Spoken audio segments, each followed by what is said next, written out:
Hello student, welcome to study beast. Resource and development chapter के second video में हम आगे के टॉपिक को क्लियर करेंगे।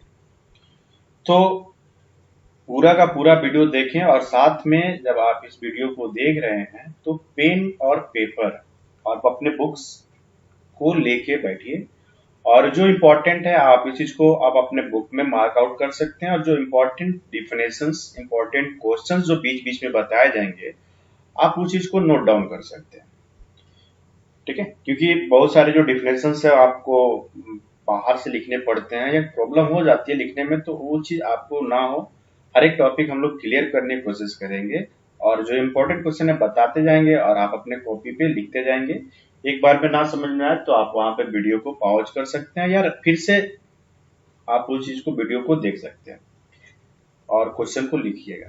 ठीक है, आप हमारे टेलीग्राम चैनल या फेसबुक चैनल पे जुड़ सकते हैं जो स्टडी बीस्ट के नाम से ही है, जहां पे आपको इम्पोर्टेंट क्वेश्चंस, पीडीएफ नोट्स या जो इम्पोर्टेंट फैक्ट्स है वहां पे आपको प्रोवाइड कराया जा सकता है। ठीक है, तो स्टार्ट करते हैं हम अपने चैप्टर को, आगे के टॉपिक्स को।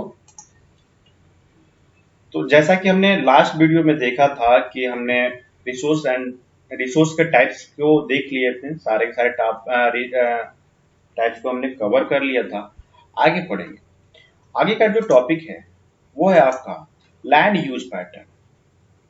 तो आपके स्क्रीन पे दो पाई चार्ट दिखाए जा रहे हैं, दोनों एक ही फैक्ट्स हैं बट अलग अलग ईयर के डाटा है। तो दोनों पाई चार्ट देखने के बाद आपको डरने की जरूरत नहीं है, क्योंकि वहां पे आपको उनके डाटा को याद नहीं करना है। तो जो फैक्ट है बेसिकली उस फैक्ट को ही याद रखना है और वो फैक्ट क्या होंगे हम लोग टॉपिक बाय टॉपिक क्लियर करेंगे। तो यहां से अब आपके पेन और पेपर की जरूरत पड़ेगी, आप वहां पे लिखना शुरू करेंगे। ठीक है, तो जैसे आप देख सकते हैं 1960-61 में आपका जो सर्वे हुआ था, इंडिया के द्वारा सर्वे होने के बाद, तो इंडिया में कितने प्रकार के लैंड का यूटिलाइजेशन होता है पैटर्न, ये आपको दिख सकते हैं। तो बेसिकली आप यहाँ पे देखेंगे कि 9 टाइप्स के लैंड यूज पैटर्न होते हैं। जैसे में आपका ब्लू कलर में फॉरेस्ट है, फिर आपका देख सकते हैं ब्राउनिश कलर में barren land and unculturable wasteland है, फिर area under the non agriculture use, फिर आपका permanent pastures and the grazing land, area under the miscellaneous tree crops and groves, culturable wasteland होंगे, fallow other than the current fallow and nets on area. तो ये topics में आपको important है। Data आपसे कभी नहीं क्वेश्चन पूछे जाएंगे, दो आपके डाटा जो है इंपॉर्टेंट है, आप उस चीज को मेमोराइज कीजिएगा। बस मात्र दो, वो होंगे आपके नेट्स ऑन एरिया और दूसरा होगा आपका एरिया अंडर द फॉरेस्ट।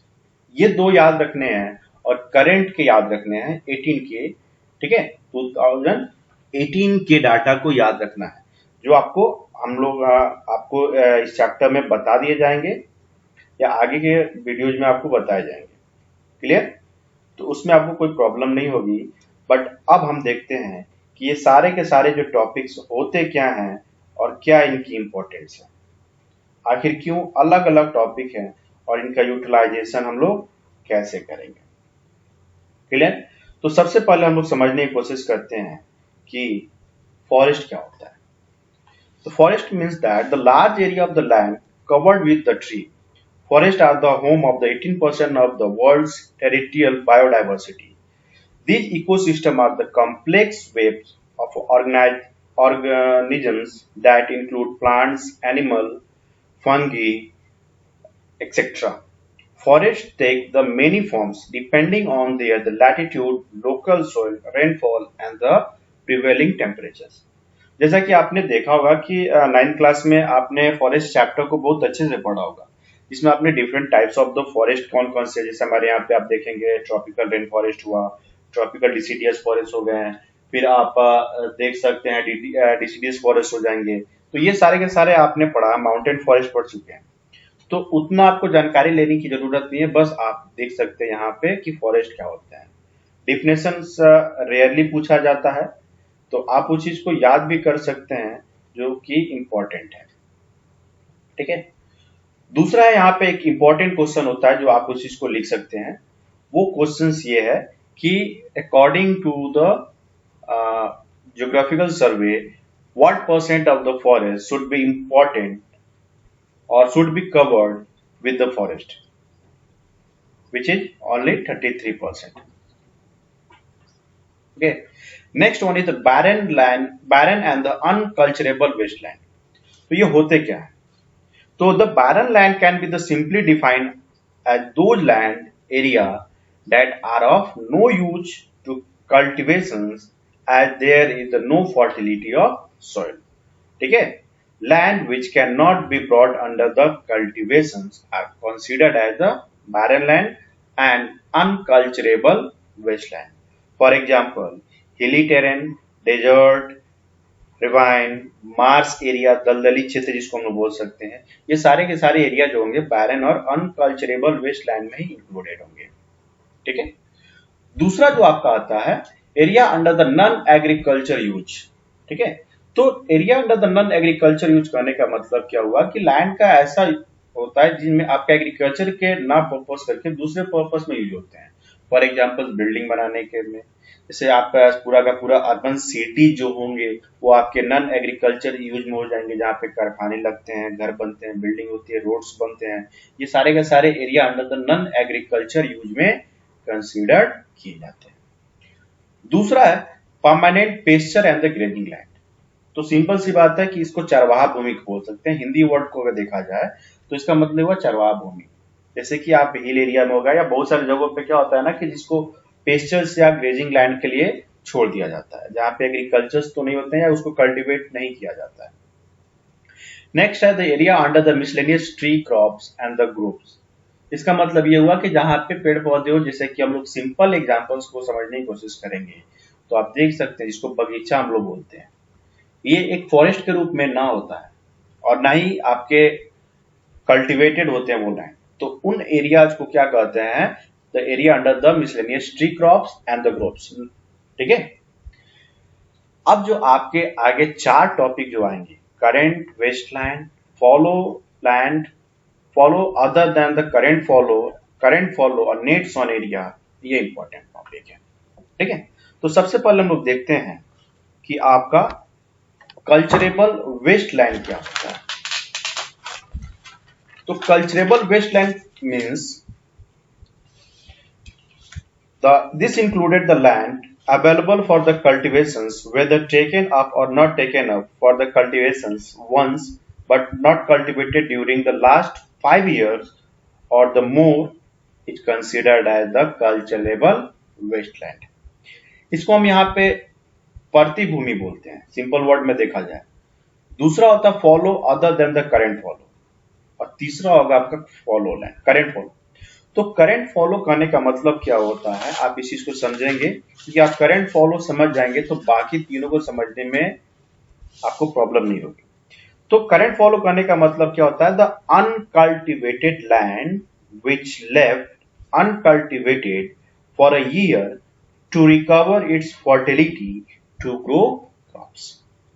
जैसा कि आप जानते हैं इसका मतलब क्या होता है कि आपने देखा होगा कि हमारे यहाँ पे खेती बाड़ी करने के बाद परती भूमि छोड़ दी जाती है। तो परती भूमि छोड़ने का मतलब क्या होता है कि जमीन को साल भर के लिए एक सेशन या 2 सेशन के लिए क्या किया जाता है कि उस पर खेती बाड़ी नहीं की जाती, उसको ऐसे ही छोड़ दिया जाता है जिससे कि उसके अंदर जो मिनरल्स जो आपके खत्म हो गए हैं वो उसको गेन कर सके या ह्यूमस उसको ले सके। ऐसे लैंड पैटर्न को हम लोग कहते हैं द करेंट फॉलो, यानी कि परती भूमि।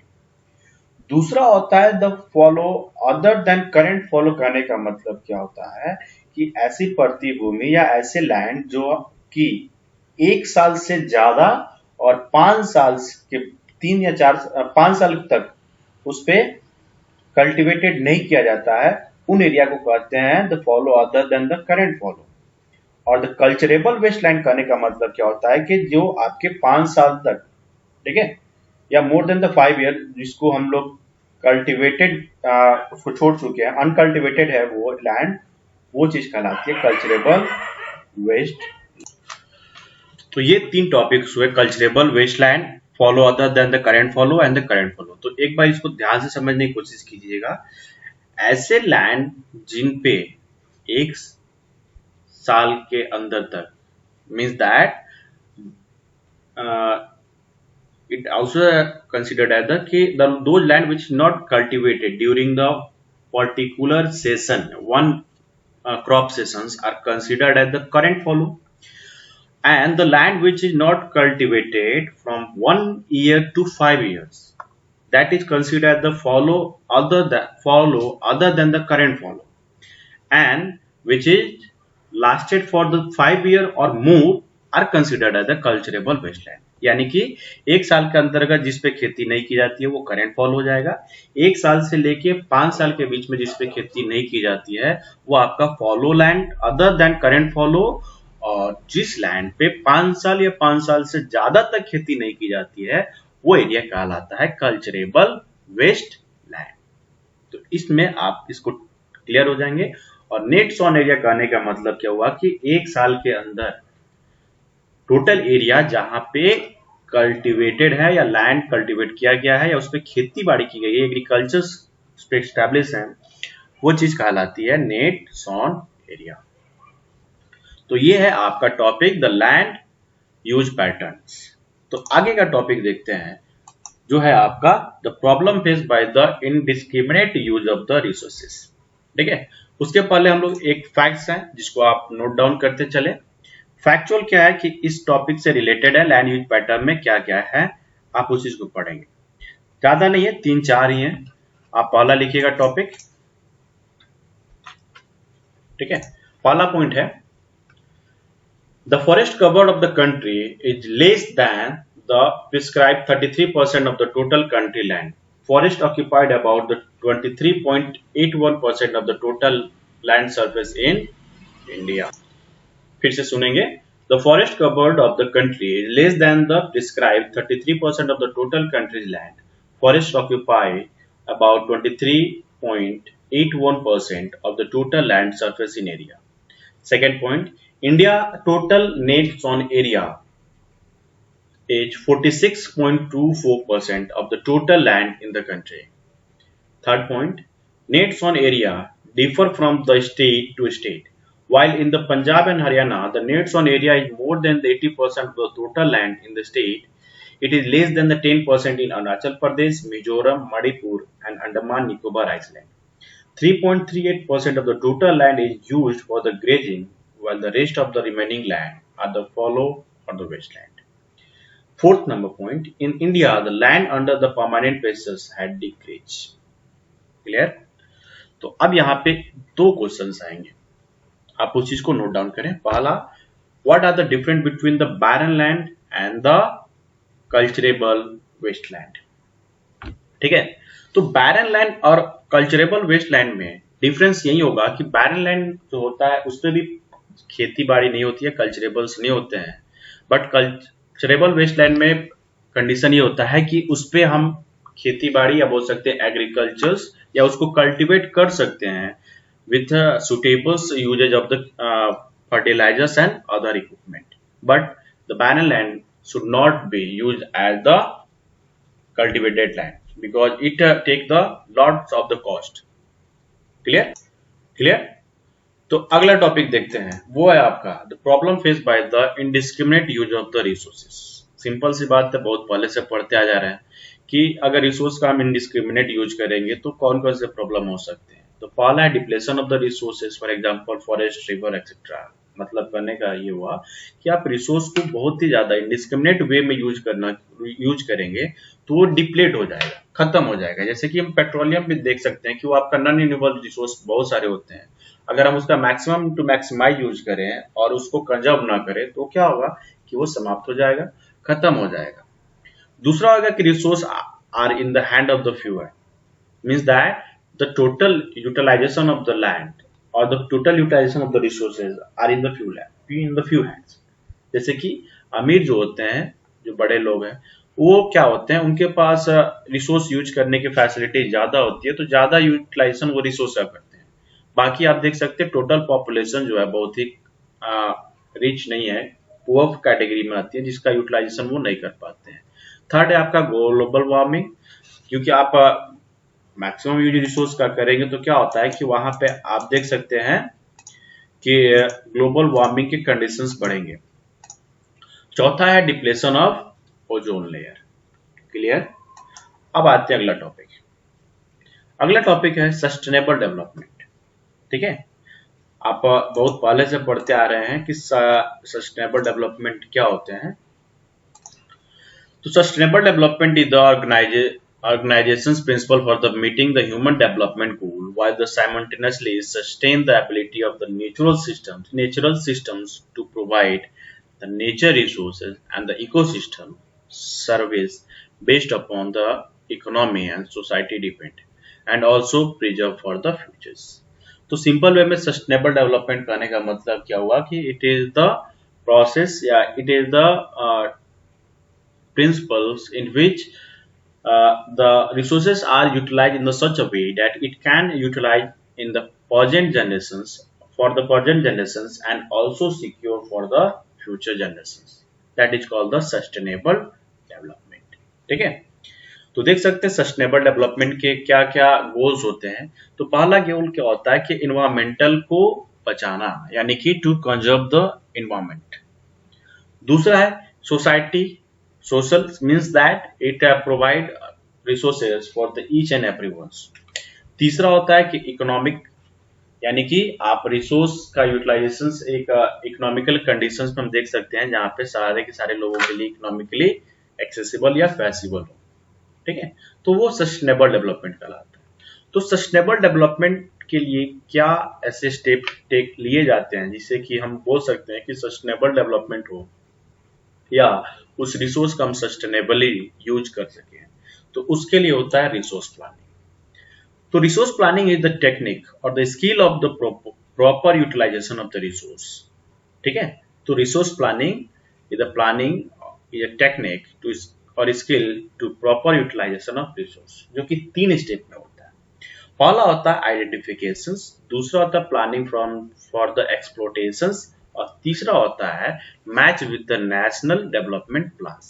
तो अब इस टॉपिक को समझेंगे कि ये तीनों का मीनिंग क्या हुआ। तो रिसोर्स प्लानिंग में सबसे पहले क्या होता है कि हम लोग आइडेंटिफिकेशन करते हैं रिसोर्स का, कि रिसोर्स किस अमाउंट में है, किस टाइप का है, उसका यूटिलाइजेशन कैसे किया जा सकता है। तो पहला आइडेंटिफिकेशन हुआ, जैसे कि आप जानते हैं या आपने बहुत सारे न्यूज को सुना भी होगा कि गोदावरी बेसिन में क्या होता है ना कि हमारे यहाँ पे ऑयल के स्टोर को खोजा जा रहा है, जिससे कि अगर वहां पे मिल जाए तो हम उसका यूटिलाइजेशन कर सकें। तो सबसे पहला जो काम होता है आइडेंटिफिकेशन होता है कि रिसोर्स के टाइप को देखना या किस प्रकार का रिसोर्स है, कितना अमाउंट में है, ये चीज की जानकारी। दूसरा होता है प्लानिंग फॉर द एक्सप्लोटेशन, यानी उसको निकालने की प्रक्रिया या उसका बोल सकते हैं कि हम उसका खनन कर सकते हैं, उसको निकालें। ठीक है, जिससे कि मैक्सिमम उसका यूटिलाइजेशन भी हो सके और वेस्ट ना हो। और इसमें आप इंक्लूडेड कर सकते हैं कि साथ ही साथ वो डिप्लेट ना हो या उसका बैड इफेक्ट हमारे नेचर पे ना पड़े। और तीसरा होता है match with the national development plan, उसको नेशनल डेवलपमेंट प्लान के अंतर्गत मैच करना। फॉर एग्जाम्पल, जैसे कि हम देख सकते हैं कि अरुणाचल प्रदेश में क्या है, आइडेंटिफाई किया गया है कि वहां पे हाइड्रो पावर प्लांट के लिए बहुत ही ज्यादा अमाउंट में बोल सकते हैं यूटिलाइज किया जा सकता है हाइड्रो पावर प्लांट्स को, या वहां पे फॉरेस्ट ज्यादा है बट अदर रिसोर्सेज वहां पे कम होने के कारण क्या है कि वहां पे इंपॉर्टेंस नहीं है। दूसरा आप देख सकते हैं झारखंड में बहुत सारे वहां पे रिसोर्स अवेलेबल है बट वहां पे बाकी दूसरी फैसिलिटीज नहीं होती।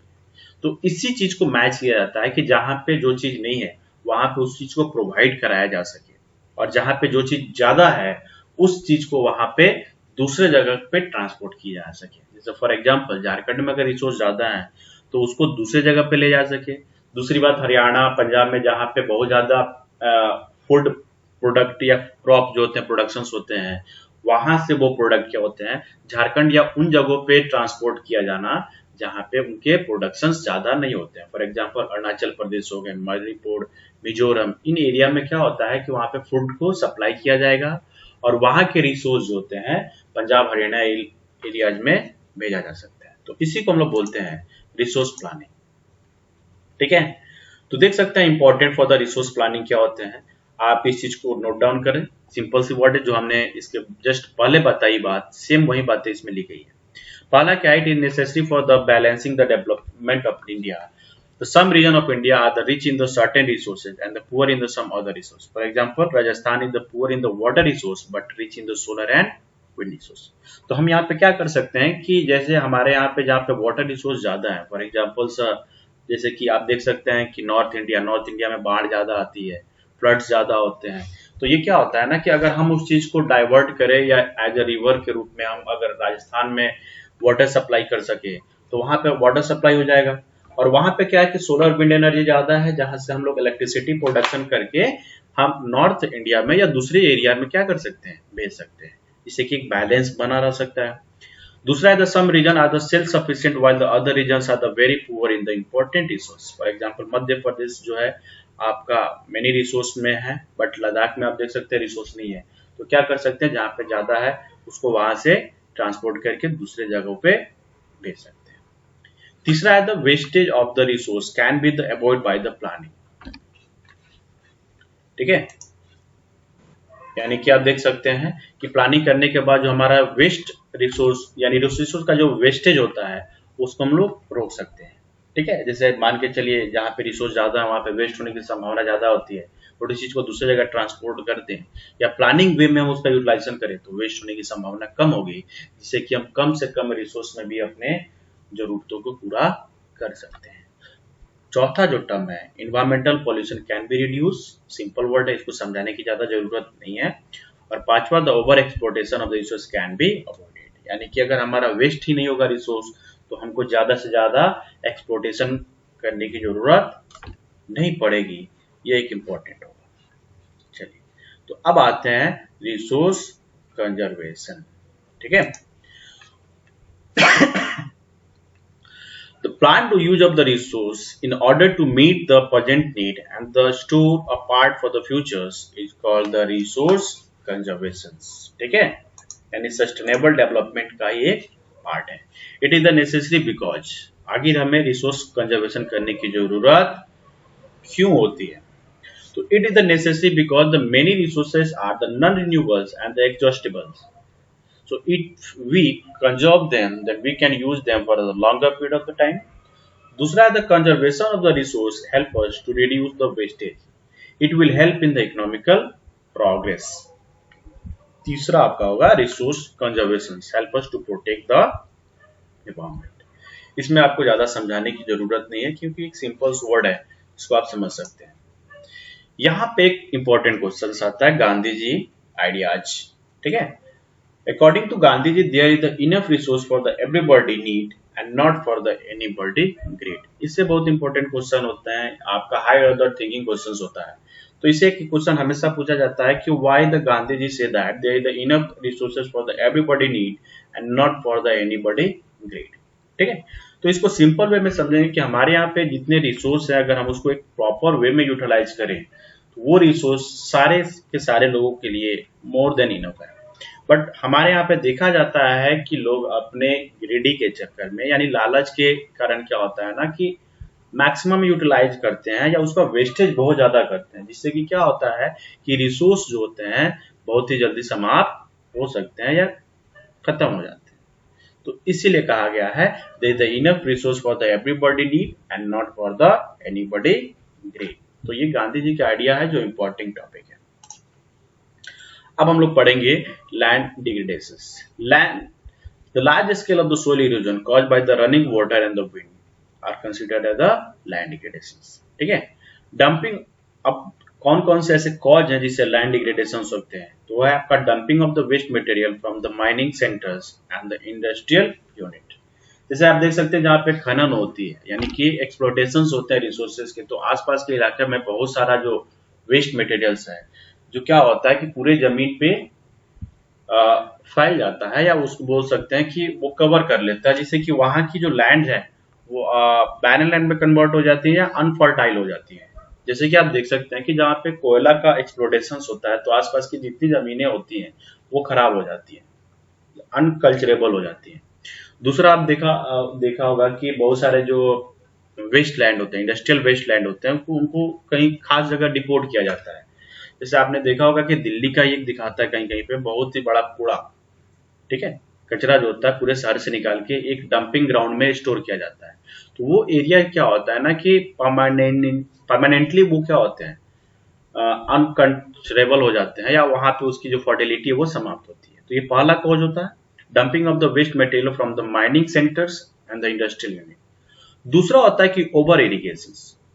तो देखिए ओवर इरिगेशन से होने के कारण क्या होता है कि बहुत ज्यादा ओवर इरिगेशन होने के कारण उसकी सैलिनिटी जो होती है, अल्कलाइन धीरे धीरे सोइल जो होता है वो चेंज होते हैं। तो इसके दो कंडीशन होते हैं। पहला, अगर आप ओवर इरिगेशन कर लेते हैं तो ऊपर के जो टॉप मोस्ट सोइल होता है, इसमें ह्यूमस ज्यादा होता है, वो एक जगह से दूसरे जगह पे वो डिप्लेट हो जाते हैं या चले जाते हैं, जिससे कि वहां पे अनफर्टिलिटी हो जाती है, लैंड डिग्रेड हो जाते हैं, ठीक है। दूसरा क्या होता है कि जो सॉइल की जो अल्कलिनिटी होती है वो बढ़ जाती है, ठीक है, और सैलिनिटी भी बढ़ जाती है, जिससे कि लैंड जो होता है का यूटिलाइजेशन नहीं होता है। तीसरा होता है ओवर ग्रेजिंग। चौथा होता है the waste water from the industrial unit pollute the land, ठीक है। पांचवा आपका होगा mineral processing like the grading of the limestone for the cement industry. Dust is deposited on the land surface and degrade the land fertility, ठीक है। तो ये आपके पांच आपके फैक्टर्स हैं जिसे कि हम बोल सकते हैं कि लैंड डिग्रेडेशंस होते हैं। Clear. Next one is the land conservation measures. अब हमने पढ़ा कि लैंड डिग्रेडेशन किस किस फैक्टर से हो सकते हैं, तो अब हम लोग पढ़ेंगे कि कौन कौन से ऐसे स्टेप हैं, ठीक है, जिसके द्वारा हम लैंड कंजर्वेट कर सकते हैं या उसको लैंड डिग्रेडेशन होने से बचाया जा सकता है। क्लियर। तो पहला है by the Indic the deforestation, दूसरा कंट्रोल ग्रेजिंग, तीसरा इंक्रीजिंग एफॉरेस्टेशन, चौथा प्रैक्टिसिंग द टेरेस फार्मिंग, जिससे कि हम पहाड़ी क्षेत्रों में क्या कर सकते हैं, फार्मिंग कर सकते हैं। चौथा होगा फार्मिंग करने से क्या होगा कि वहां पे जो लैंड स्लाइड हो जाएंगे वो कम हो सकते हैं, ठीक है। चौथा होगा the practising the terrace farming, ठीक है। Next one is the preparations of the shelters belt of the plants and the stabilise the sand dunes by the growing through the bushes, ठीक है। जैसे कि क्या होता है ना कि शेल्टर बेल्ट में प्लांट को प्रिपेयर किया जाता है, यानी कि कहने का मतलब क्या होता है कि एक लंबी लाइन में क्या किया जाता है कि प्लांट्स को लगाया जाता है, जिससे कि तेज हवाएं जो आती है वो उसमें क्या हो जाएंगी, रुक जाएंगी, जिससे कि लैंड के टॉप मोस्ट लेयर की सॉइल जो होंगे उसको अपने साथ नहीं ले जा सके, ठीक है। दूसरा आ जाएगा mining should be control, new technique should be used by which the resources are not wasted and other areas, ठीक है, नियर बाय द माइनिंग या mines should not be degrade. Next one is the industrial waste should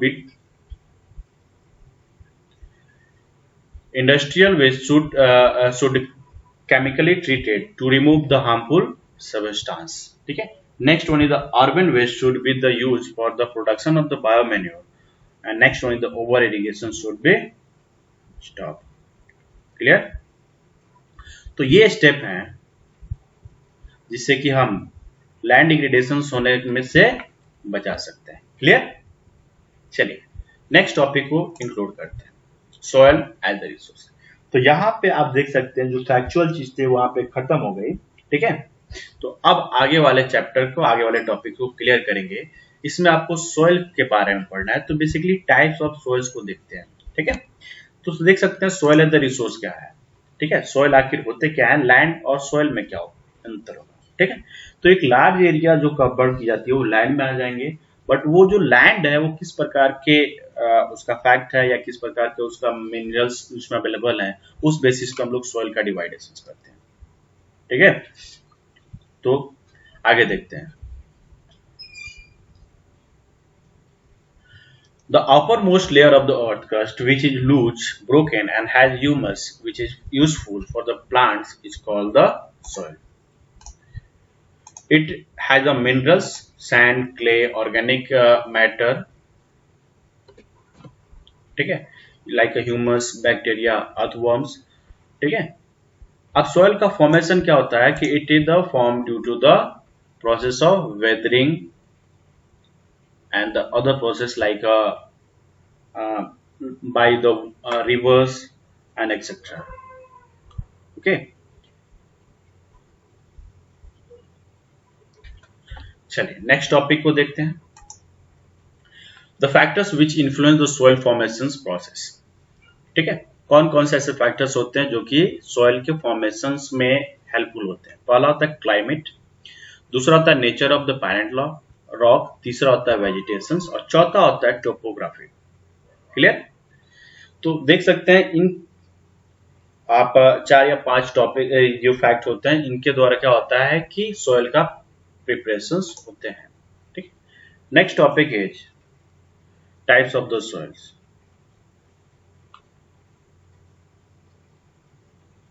ठीक है, तो basically हमको types of soils में 6 types पढ़ने हैं. Alluvial soils, black soils, red soils, laterite soils, desert soils, desert और arid soils और माउंटेन और द माउंटेन सोइल. ठीक है, तो अब आप देख सकते हैं बेसिकली ये मैप याद रखिएगा जिसमें आप देख सकते हैं कि डिफरेंट लैंड पैटर्न. ठीक है, पहला जो आप देख सकते हैं ब्लैक सोइल है. ठीक है, दूसरा आप देख सकते हैं आपके एल्यूवियल सोइल्स यहाँ पे डी में. ठीक है, ये आपका डेजर्ट हो जाएगा. उसी तरह से आपके अलग अलग टाइप्स में. ठीक है, यहाँ पे आप देख सकते हैं मैप, आपको बुक में भी मैप दिया होगा. ठीक, जो कि इंपॉर्टेंट है.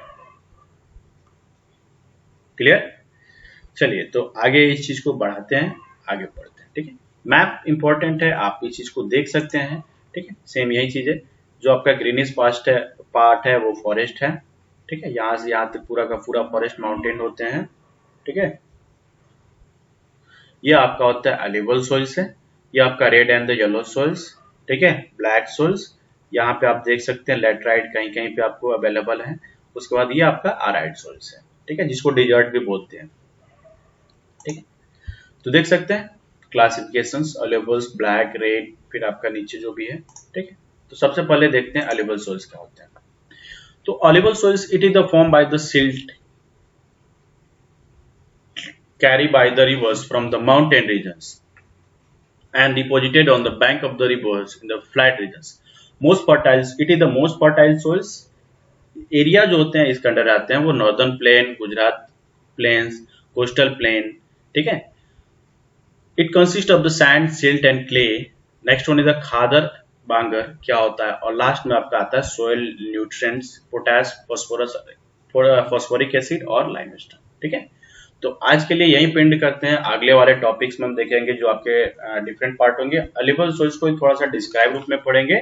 ठीक है, आज के लिए इतना ही. धन्यवाद. Thank you.